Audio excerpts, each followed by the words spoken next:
Hello everyone, myself Sundar Silva, back again with today's classes. As we all were discussing the lesson 1, differential evolution of history. So, as you all can see, my name is on here. You can read it. Okay. So we had covered the outbreak of revolution almost 80% in yesterday's class. Okay. So we saw a general state meeting was held. State General meeting was held in Versailles. Yes, on I think 5th May. Yes. So what was the outcome of the meeting? Like every time we saw that Louis XVI tried to impose his proposal. He kept his proposal to आगे रखा. And what was the outcome? He said that every state will have one single vote. That was not accepted by the 30 states because of पढ़ लिख गए थे ना. Yes, they were educated and they were now educated enough to fight for their rights. So as a protest वो लोग ने क्या किया था? जब राजा ने वो लोग का डिमांड को रिजेक्ट कर दिया, as a protest they left the hall and went away. So again they came back. Remember 20th June. Yes, जुलाई नहीं पहुंचे अभी, उसके बाद फेस्टिवल है. So 20th June में जब आते हैं तो वो लोग उस समय ये अपने आप में वचन देता है या कसम खा लेता है कि वहां से तब तक नहीं हटेंगे जब तक फ्रांस के लिए हम लोग क्या नहीं रखते, कॉन्स्टिट्यूशन बनाते नहीं. ठीक है. यस, ऐसा ही कुछ हुआ था. तो जब नेशनल असेंबली बनाया वो लोग ने, रिमेंबर दैट स्टेट जनरल को हटा के क्या घोषित कर दिया वो लोग ने, नेशनल असेंबली बना दिए. और नेशनल असेंबली को क्या किया गया, जैसे कि नेशनल असेंबली आप वहां पे टेनिस कोर्ट और सबको मैंने कल पिक्चर भी दिखाया था. यस, पेंटिंग भी दिखाया था. तो वो लोग ने क्या किया कि वो लोग अब टेनिस कोर्ट से तब तक नहीं हटेंगे जब तक फ्रांस के लिए वो लोग क्या नहीं लिखते, कॉन्स्टिट्यूशन नहीं लिखते. Yes. And when they were busy, France इधर त्राही मच रहा था फ्रांस में, people were fighting for breads. Yes. And at the same time राजा ने क्या कर दिया, उस वो they started fighting, they fought with the bakers. Yes, destroyed the bakery shops. After तफरी मच गया. एट द सेम टाइम राजा ने ऑर्डर दिया था. यस, लुई 16 ने ऑर्डर दिया था पेरिस में जाओ. Then what happened, they destroyed the fort of Bastille. Is that clear? तो वहां तक पहुंचे थे. Excuse me, I am very sorry. So now what happened next is that, उससे आगे वो शहरों का हाल था. That was the condition of cities जहां पे बेकर्स लड़ रहे हैं, इसलिए स्टॉर्मिंग हो गए बैस्टिल का. लेकिन गांवों में क्या हो रहा है एक्चुअली? गांव भी तो एक जगह ही है ना, it's a part of a country. So what happened in countryside? No, there is a word given out here. In countryside means villages. वहां पे भी एक अफवाह फैल गई कि lords of manor had hired bands and brigades who were on their way to destroy their ripe crops. Brigades मतलब होता है गुंडा, गैंग्स, समझ रहे? अब मैनोर एक प्रकार से कहा जाए तो landlords. Is that clear? Landlords हैं. वो लोग ने क्या किए कि वो लोग ने एक गैंग बुलाया है, दुश्मन बुलाया है, गुंड्स कैसे, ब्रिगेड्स. तो ये सब क्या करेंगे, आके वो लोग का फसल काट देंगे. वैसे पेरिस में क्या हुआ था, राजा का आर्मी आएंगे, गोली चलाएंगे. So like that way, what happened next is that in the countryside there was a rumor that the manors had hired, भाड़े पे लाया, hired bands, गुंडा, और क्या करेंगे, they will destroy their ripe crops. अब डर रहेगा भाई, किसान एक मेहनत करता है, साल भर खेती करता है एक क्रॉप उगाने के लिए. अब वही क्रॉप्स फसल काटने के लिए वो गुंडा आ जाएगा तो भाई लड़ेंगे ना, they will fight back. So same happened. Caught in frenzy and fear, डर से peasants in several districts France के seized hoes मतलब like they are like tools used for agricultural cultivation. Pitchforks attacked the chautex. ये chautex are the places where landlords used to live. Okay, एक प्रकार से वो लोग का कहा जाए तो there is a manor मतलब एक घर होता है, पता है ना, आलीशान बंगला या बंगलो हम लोग बोला जाए तो, like that. They looted. अब अटैक किए, जब किसानों को ये हल्ला फैल रहा तो वो लोग भी अपने हाथों में जो खेती करने का कुदाल, ठीक है, पिचफोर्क्स वगैरह लेके वो लोग कहां चले गए, looted and hoarded the grains. अब लैंडलॉर्ड ने जहां पे अपना ग्रेन वगैरह स्टोर किया था, उस ग्रेन को स्टोर किया वो लोग ने ले गए, बर्न डाउन द, चालाक थे किसान देखो, burn down the documents containing records of manual dues. अब जो किसान मौका का फायदा उठा रहा है भाई, अब मौका मिल ही गया है लैंडलॉर्ड का सारा बिल्डिंग्स तोड़ने का, तब वो हम लोग क्या करेंगे, वहां से सारा वो लोग जितना भी ग्रेन्स वगैरह स्टोर किए थे वो भी ले लेंगे और अपने पास स्टॉक करके रखेंगे। और उतना ही नहीं, हम लोग जितने भी ड्यूज का जो डॉक्यूमेंट होता है कि मिस्टर श्याम कुमार कुछ बकाया है तुम्हारा, उसका रिकॉर्ड होगा जमींदार के पास, वो सारा क्या कर दिए, जला दिए। अब रिकॉर्ड ही नहीं है, मैनुअल ड्यूज मतलब समझो कि ये जो फार्मर्स जो एक प्रकार से काम करते थे, तो उस समय मान लो कि किसी ने उधारी लिया हो, so that kind of dues जला दी भाई, मौका का फायदा उठा लिया। अब इतना अफरा तफरी ना मच गया, शुरू कहां से हुआ था, स्टॉर्मिंग ऑफ बैस्टिल से, लेकिन स्टॉर्मिंग ऑफ बैस्टिल एक इमीडिएट कॉज बना जो कि ये गांवों तक फैल गया। बट बैस्टिल से पहले तुम लोग रिकॉल कर सकते हो, लिंक कर सकते हो कि फ्रांस का सोसाइटी कैसा था। Yes, everyone knows that. और फ्रांस का सोसाइटी कैसा था, दे वर थर्ड स्टेट, ऊपर से सबसिस्टेंस क्राइसिस, ये सब का आउटकम है ये केवल नेशनल असेंबली में, sorry not national assembly, state general में जो आउटकम नहीं लिखना, उसका ये आउटकम नहीं है, उससे होने वाला चीज नहीं है ये एकदम पहले से ही लोगों के ऊपर मन में प्रेशर था, उसी का भड़ास निकाल रहे हो। I hope you are getting it, link कर सक रहे हो। ये केवल स्टॉर्मिंग ऑफ बैस्टिल तो एक कारण बन गया, उसके बाद लोगों को आंट या एक मतलब एक हिम्मत आ गई, जब शहरों में कर सकते तो हम लोग गांव में कर सकते हैं। यस, क्यों नहीं कर सकते। सो वो आर्ट, एक हिम्मत, एक हौसला मिल गया था वो बैस्टिल से। लेकिन इसके पीछे कारण क्या था, subsistence crisis, increase tax, shortage of food, bad harvest, ऊपर से राज खजाना क्या है, एम्प्टी है, राजा जबरदस्ती थर्ड स्टेट से क्या कर रहा है, टैक्स वसूल रहा है। तो ये सब का भड़ास है ये। तो लिंक अप कर सकते हो आप कि फ्रेंच रिवोल्ट क्यों हुआ था, आउटब्रेक क्यों हुआ था।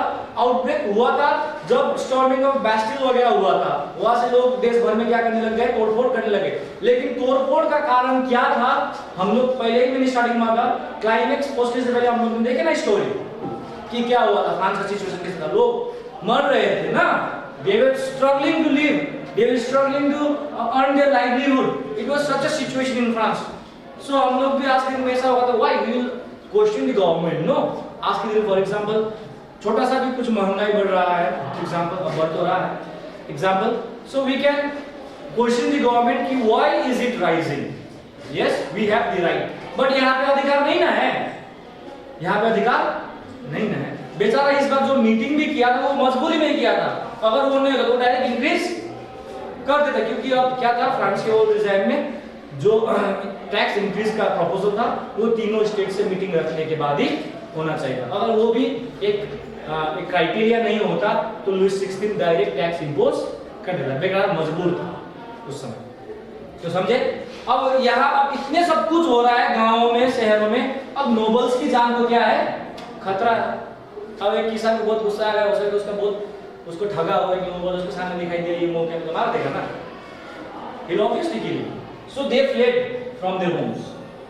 Now they had to run away from their tortoises and many manors, भाग के कहाँ चले गए, many of them migrating, अगल-बगल के देश में चले गए, लाइक बेल्जियम है उसके आसपास, ठीक है, फ्रांस के आसपास बेल्जियम, डच, ठीक है, बेल्जियम, स्पेशली बेल्जियम। तो ये सब कंट्रीज में लोग क्या करेंगे, भाग गए, अपना जान बचा लिए। तो अब इतना कुछ हो रहा है देश भर में, तो राजा को कुछ स्टेप तो लेना पड़ेगा ना भाई, राजा चुपचाप नहीं रहेगा। अब ऐसा ही तोड़ फोड़ हो जाएगा तो कल के दिन में राजा के पास भी आ जाएगा लोग मारने राजा। तो no, the king has to take some steps to stabilise the situation. अब सिचुएशन बहुत हाथ से बाहर निकल गया। So now what did the king do next? Faced with the power of his revolting subjects, अब अपने प्रजा ने राजा के ऊपर इतना रिवोल्ट किया और एकदम पावरफुल, छोटा सा नहीं, पहले क्या था, प्रेजेंट्स जो थे वो करते थे रिवोल्ट, लेकिन वो लोग के पास संसाधन नहीं था। अब तो आर्मी मिल गया है मिडिल क्लास, अब बीसीएस जैसे लोग भी आ गए, तो उनके आर्मी क्या किया, रिवोल्ट करने लगे सब। अब उसको रोकने के लिए क्या करना पड़ा, लुइस 16 को फाइनली क्या करना पड़ा, नेशनल असेंबली जो वो लोग ने बनाया था, याद है, आई होप यू ऑल रिमेंबर, मैंने बोला था नेशनलिज्म जो फॉर्म किया था टेनिस कोर्ट में, उसको क्या कर दिया, रिकॉग्नाइज कर दिया कि चलो ठीक है, आपसे स्टेट जनरल नहीं, नेशनल असेंबली बन जाएगा। उतना ही नहीं, and accepted the principal that his powers would from now on be checked by a constitution। अब वो भी इतना तैयार हो गया कि भाई देश को तो थोड़ा स्टेबलाइज करने लोग भड़क रहे हैं, तो वो राजी हो गए, चलो मरने से अच्छा है कि ये लोग का बात मान ही लेते। तो लुईस 16 ने आखिरकार क्या किया, नेशनल असेंबली को भी एक्सेप्ट कर दिया, और साथ साथ उन्होंने ये भी बोला कि चलो आज के बाद से मैं फ्रांस में कॉन्स्टिट्यूशन भी लागू करूंगा, और साथ साथ मेरे पावर्स को भी क्या करेगा, लगाम लगा सकता है ये constitution. That means now the power will be check, now national assembly got the power to make rules and decisions for the country. Is that clear? And on the night of 4th August 7, the assembly passed decree, एक rule बोल सकते इसको, abolishing the feudal system, landlord system हटा दिए, and जो tax देने का था सारे लोग फर्स्ट स्टेट सेकंड स्टेट जो टैक्स नहीं दे रहे थे, ये सिस्टम भी क्या कर दिए, हटा दिए, abolish कर दिए। Now everyone had to pay the tax. Is that clear? यार समझ में आया? अब हम लोग देखेंगे नेशनल असेंबली के बारे में, क्या देखेंगे, नेशनल असेंबली का। अब क्या होता है आगे, आउटब्रेक हो गया, राजा ने भी क्या कर लिए, सहमति दे दिए कि चलो आज से मेरा पावर चेक होगा, और आगे आप तुम लोग जो करोगे हम मानने के लिए तैयार है। सो now what happens next is that France becomes a constitutional monarchy. ठीक है, अब France become a constitutional monarchy, पहले इसको समझते हैं। फ्रांस तो पहले भी था, आज भी था, और रहेगा भी, लेकिन पहले का जो गवर्नमेंट था वो मोनार्च था। लेकिन अब उस रिवोल्ट के बाद, समझो उस रिवोल्ट के बाद, फ्रांस में भी दोबारा रिवोल्ट होता है, क्लास 2 में पढ़ोगे सर कितना रिवोल्ट होता है फ्रांस में, ठीक है मैं बताऊंगा बाद में, ये अभी ज़्यादा सोचोगे फिर उसके मन में सवाल उठेंगे, लेकिन अभी इनका समझो आगे आगे बढ़ते हैं। France becomes a constitutional monarchy, राजा बनेंगे, लेकिन राजा को कौन रूल, राजा किसके आधार पर रूल करेगा, कॉन्स्टिट्यूशनल, यानी कि कॉन्स्टिट्यूशन के आधार पर रूल करेगा। इसका मतलब राजा ऑटोक्रेटिक नहीं रहे, वो सिंगुलरली एब्सोल्यूट पावर था जो वो उनके पास अब नहीं रहे, वो केवल अब क्या कर सकते हैं, डिस्कशन करके नेशनल असेंबली के साथ, तब जाके वो क्या करेंगे, डिसीजंस लेंगे। So now let's see what happens next. Constitutional monarch तो बन गया, लेकिन क्या चेंज आया। So National Assembly completed the draft of the Constitution in 1791. TION Constitution, TUTION।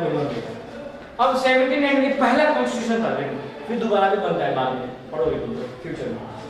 सो ये पहला कॉन्स्टिट्यूशन 1791 में क्या करता है, ड्राफ्ट करता है। 1789 का है, क्या रिवोल्ट कब हुआ था, 1789 में हुआ था ना, आउटब्रेक। 1791 में तो हाउ मेनी इयर्स, 3 नहीं 2 इयर्स, अराउंड 2 इयर्स। और कॉन्स्टिट्यूशन बनाना भी क्या लगता है, समय लगता है, हमारे इंडिया को 2-3 साल तक ही गए थे, यस मैक्सिमम अराउंड 3 इयर्स के करीब लगा था। तो I am telling around, okay, not telling the accurate, around.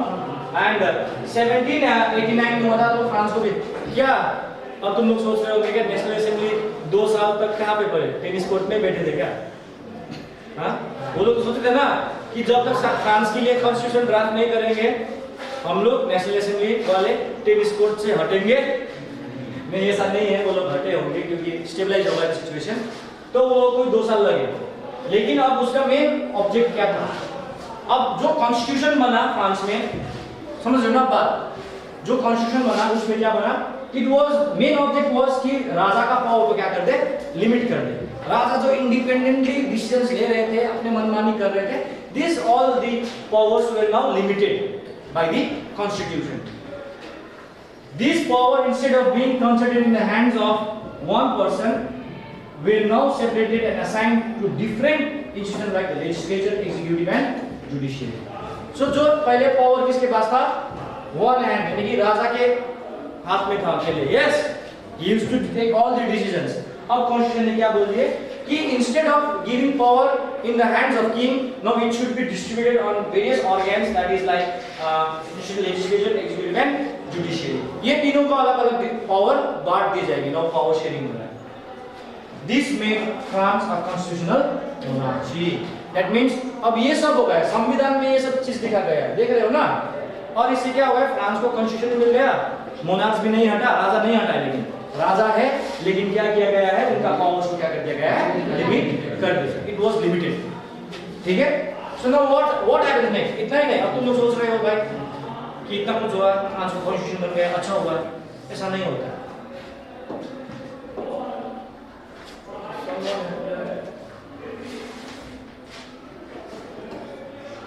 The Constitution 1791 ने और क्या चीज लाया था, देखो, it vested the powers to make laws in the hands of national assembly which was indirectly elected।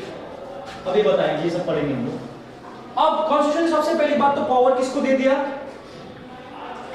National assembly. पता है national assembly बना था, नेशनल असेंबली को पावर दे दिया कि वो लोग क्या कर सकता है, लॉज बना सकता है, नियम कानून बना सकता है। पहले राजा अपने मर्जी से करते थे, अब नेशनल असेंबली बनाएगा।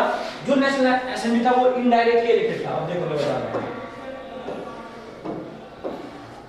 तो देख रहे हो नेशनल असेंबली यहां पे, yes, no, this national assembly was voted by electors of 50,000 main.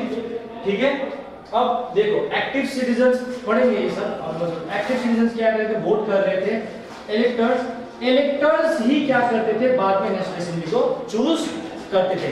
यानी कि नेशनल असेंबली डायरेक्टली पीपल के द्वारा इलेक्ट नहीं हुआ है। Is that clear? ये समझाएंगे ये पिक्चर, अभी चिंता मत करो, आ जाएंगे। Citizens voted for a group of electors who in turn chose the assembly। Okay, ये अभी मैंने बताया था। Not all citizens had the right to vote। अब देखो मामला यहाँ पे फंसता है। पहले तो क्या किया था कि सिटीजंस वोटेड हो गए, सब कुछ मिल रहा है, लेकिन सारे सिटीजंस को क्या नहीं मिला था, वोटिंग का राइट नहीं मिला। अब ऐसा क्यों? ऐसा क्यों? क्योंकि जो नेशनल असेंबली जो नया बना था उसने वोटिंग का राइट तो लाया फ्रांस में।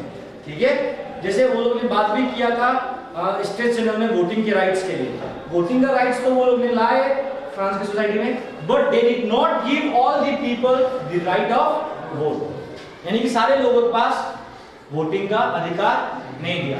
अब ऐसे कौन से लोग थे जिनको वोटिंग मिले और ऐसे कौन से लोग थे जिसको वोटिंग नहीं मिला? Is that clear? अब वो हम लोग डिस्कस करेंगे। एक्टिव सिटीजंस में बांट दिए गए और एक क्या बता दिए गए, पैसिव सिटीजंस। यानी कि जो वोटिंग देने का अधिकार रखता था उसको क्या बोलते थे, एक्टिव सिटीजंस, एंड जो वोटिंग नहीं देते उसको क्या बोलते थे, पैसिव सिटीजंस। अब दोनों में अंतर क्या है, देखो, अब only main above 25 years of age paid the taxes equal to 3 days of laborers wage were given the status of active citizen। अभी समझो, अब जो 25 साल के ऊपर है वो भी केवल मेन, महिला का तो बात ही छोड़ दो आप। ठीक है, वुमेन्स को तो राइट ही नहीं मिला है। अब मेन में भी ऐसे ही मेन को मिल रहा है जो 25 इयर्स के अबव का एज है। आज के दिन में एडल्ट फ्रेंचाइज कब से लागू होता है, 18 इयर्स। सो वहां पे 25 इयर्स के ऊपर के एज को सबको क्या कर दिए, वोटिंग राइट्स दे दिए। अब सबको नहीं, लेकिन ऐसे लोगों को जो 3 दिन का जो एक लेबर का खर्चा होता है ना, फॉर एग्जांपल एक इंसान है, मान लो वो जो वोटिंग राइट मिलना चाहिए उसको चाहिए, तो उसको कितना टैक्स देना पड़ता है, एक लेबर 3 दिन में जितना कमाता है उतना टैक्स उनको देना पड़ता है, तभी उनको क्या मिलता है, वोटिंग राइट्स मिलता है। Is that clear? And they got the status of active citizen. जो मेन फ्रांस की सोसाइटी में जो मेन क्या करता था, 3 दिन का जो लेबर का खर्चा है उतना ही अमाउंट क्या करता, टैक्स के रूप में भर देता, तो उसको हम लोग क्या बोल सकते थे, active citizen. They were entitled to vote, उनको क्या किया था, वोटिंग करने का अधिकार मिल गया था। And most importantly only men, no women. Okay, is that clear? And next is the remaining men. अब जो 3 दिन का सैलरी वेज नहीं दे रहा है टैक्स के रूप में, चाहे वो मेन हो, तो क्या कहलाएगा, पैसिव सिटीजन। यानी कि रिमेनिंग 25 वर्ष के ऊपर जो भी है जो टैक्सेस दे रहा है और प्रॉपर्टी होल्डर्स है, वो लोग वोटिंग लिस्ट में आ गए, एक्टिव सिटीजंस बन गए। ठीक है, और गरीब लोग उतना टैक्स नहीं दे पाता था, तो इसीलिए वो लोग किस पे गिने जाएंगे, पैसिव सिटीजंस। जो रिमेनिंग मेन जो टैक्स नहीं दे पाएगा, और वुमेन को तो टैक्स देने की जरूरत भी नहीं है, टैक्स देगा भी तो वोटिंग करने नहीं मिलेगा। And well classed as passive citizens, they will not entitled to. तो इसीलिए to qualify as an elector and then as a member of assembly, a man had to belong to the highest bracket of taxpayer। ये क्या है, मैं तुम लोग को explain कर रहा हूँ। समझे वोटिंग राइट्स, पैसिव और एक्टिव सिटीजन समझ गए। पैसिव मतलब ऐसे मेन जो 3 दिन का बराबर जो एक लेबर कमाता है उतना वेज पैसा क्या दे रहा है, टैक्स के रूप में दे रहा है और उसको वोटिंग राइट मिल रहा है। उसके अलावा जितने भी पॉपुलेशन है वो क्या है, पैसिव सिटीजन, क्योंकि एक तो वुमेन्स है और एक तो क्या है मेन है जो क्या नहीं दे पा रहा है, टैक्स नहीं दे पा रहा, और children. Okay now active citizens entitled vote जो 4 मिलियन थे, 28 पॉपुलेशन में 4 मिलियन जो क्या थे एक्टिव सिटीजन थे, यानी कि 28 million, 28 million, 4 million people were there who were able to pay taxes and they were property holders and they voted. Passive citizens, no voting rights, about 3 million men, women, children and youth below 25. 25 की नीचे का भी गिनेंगे हम लोग जो active citizens में नहीं आएंगे। अब देखो एक्टिव सिटीजन्स जो थे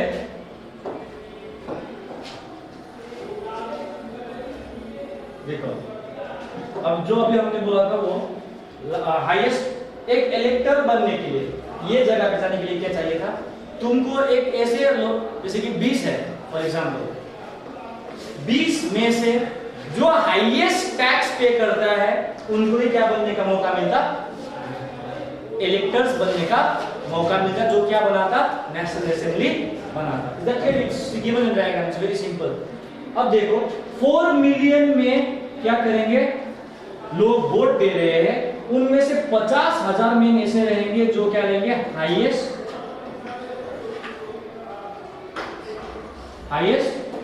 tax payer. Is that clear? तो उस 50,000 में नेशनल असेंबली का मेंबर्स 745 मेंबर्स जो उनमें से वोटिंग होके चूज होके नेशनल असेंबली बनना था, लेजिस्लेचर। ठीक है, is that clear? So now अब जो ये होता, नेशनल असेंबली किसको कंट्रोल करता, किंग को कंट्रोल करता। अब नेशनल असेंबली जो भी डिसीजन पास करता उसी डिसीजन को एग्जीक्यूट करता किंग करता, लागू करता।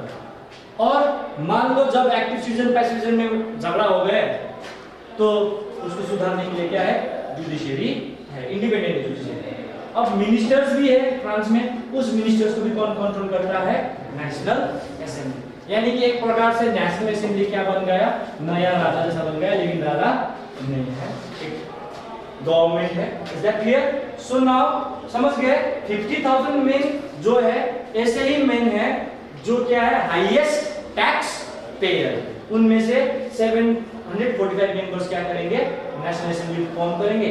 नेशनल असेंबली मिनिस्टर को भी कंट्रोल करता है और किंग को भी कंट्रोल करता है। Is that clear?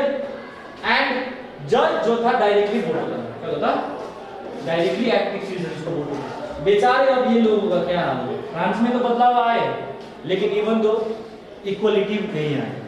Remember that बात इक्वलिटी की किया गया था फिलोसोफर्स ने, लेकिन इवन दो फ्रांस में इक्वलिटी नहीं आई। Is that clear? I hope you understood.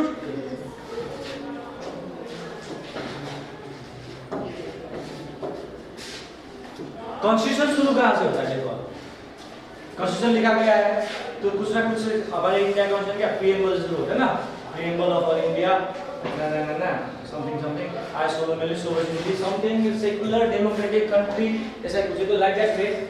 France का कॉन्स्टिट्यूशन जो शुरू होता है declaration of rights of man and citizen. अब फ्रांस की कॉन्स्टिट्यूशन जो बना है उसमें क्या डिक्लेयर किया गया है, सीधी सी बात, कॉन्स्टिट्यूशन क्या है, लॉज है ना। तो फ्रांस के जो कॉन्स्टिट्यूशन बना उसमें क्या लिखा गया, सबसे बात शुरुआत हुआ था declaration of rights of man and citizen. एक इंसान को क्या क्या अधिकार मिलने चाहिए वो डिक्लेयर कर दिए थे। Rights such as right to life, everyone has, every person has, अपने जीवन में अधिकार, जीवन का अधिकार सबको है, वो दिया गया था। फ्रीडम ऑफ स्पीच लोगों को मिल गया था, फ्रीडम ऑफ ओपिनियन भी मिल गया था, इक्वलिटी भी मिल गया था before law, were established as natural and undeniable rights that is they belong to the each human being by birth and could not be taken away। तो ये जो राइट्स दिए गए थे डिक्लेरेशन ऑफ राइट्स में, ये सब ऐसे राइट्स और ऐसे अधिकार थे जो इंसान को बर्थ के द्वारा ही मिला जाता है। ये ऐसे राइट्स जिसको हम लोग मना नहीं कर सकते और ये लोगों को मिलना बहुत जरूरी है। Is that clear? Is that clear? So now It was the duty of the state to protect the each citizen's natural rights।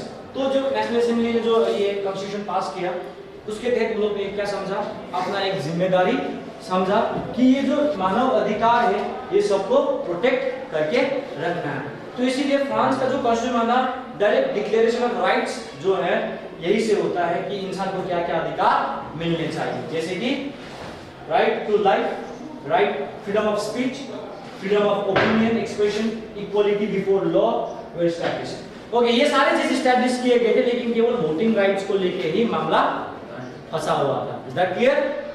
So now you all can see this is the declaration of, यहाँ पे of France, French भाषा में लिखा गया है, जो पहला constitution बना था फ्रांस का। ये कैसी डिक्लेरेशन दिस ड्रोइट्स दी लोहोम एक दू सिटियोन। अब सिटीजन समझ में आएंगे, सिटियोन मतलब सिटीजन। अब इस सिटीजन का क्या है डिक्लेरेशन, यानी कि वो लोगों को क्या अधिकार मिलते हैं। आई होप तुम लोग यहाँ तक समझ गए होंगे। तो हम लोग ने देखा फ्रांस कैसे कॉन्स्टिट्यूशनल मोनार्च बन रहा है, ठीक है। हम लोग ने यहाँ पे देखा था कि आउटब्रेक ऑफ रिवॉल्यूशन देखा था, कि आउटब्रेक ऑफ रिवॉल्यूशन तुम लोग देखे कि फ्रांस में कहां से कहां पहुंच गया सिचुएशन। यस, लोग इकट्ठा हुए, नेशनल असेंबली बनाए, राजा ने भी नेशनल असेंबली को क्या कर दिया, एक्सेप्ट कर लिया, ठीक है। नेशनल असेंबली बनने के बाद नेशनल असेंबली ने जुडिशियरी, एग्जीक्यूटिव एंड लेजिस्लेचर में पावर बांट दिए। लेकिन अब वोटिंग राइट्स जो था केवल एक्टिव सिटीजन्स को मिले, पैसिव सिटीजन को नहीं मिले। तो सवाल बन सकता है कि who were the active citizens and who were the passive citizens? Is that clear? So ये सब सवाल आ सकती है इस चैप्टर से, इस टॉपिक से। एंड मोस्ट इंपोर्टेंटली जो फ्रांस से मोनार्च हटाने के बाद ये जो एग्जीक्यूटिव जुडिशियरी में पावर बांटा, तो तुम लोगों का ये जो डायग्राम मैंने दिखाया था ये समझ लो एक्टिव सिटीजन पैसिव सिटीजन के बारे में। एंड आखिरकार फ्रांस ने डिक्लेरेशन ऑफ द राइट्स दे दिए। अब देखो तुम लोग सोचो यहाँ पे कि अब फ्रांस ने मोनार्च भी हटाया, रिपब्लिक तो नहीं हुआ है अभी, लेकिन कॉन्स्टिट्यूशनल मोनार्च बन गया। एक प्रकार से फ्रांस अब सेफ हैंड्स में है, लग रहा है ना, एक सही हाथों पे है, लग रहा है अभी तक देखने से।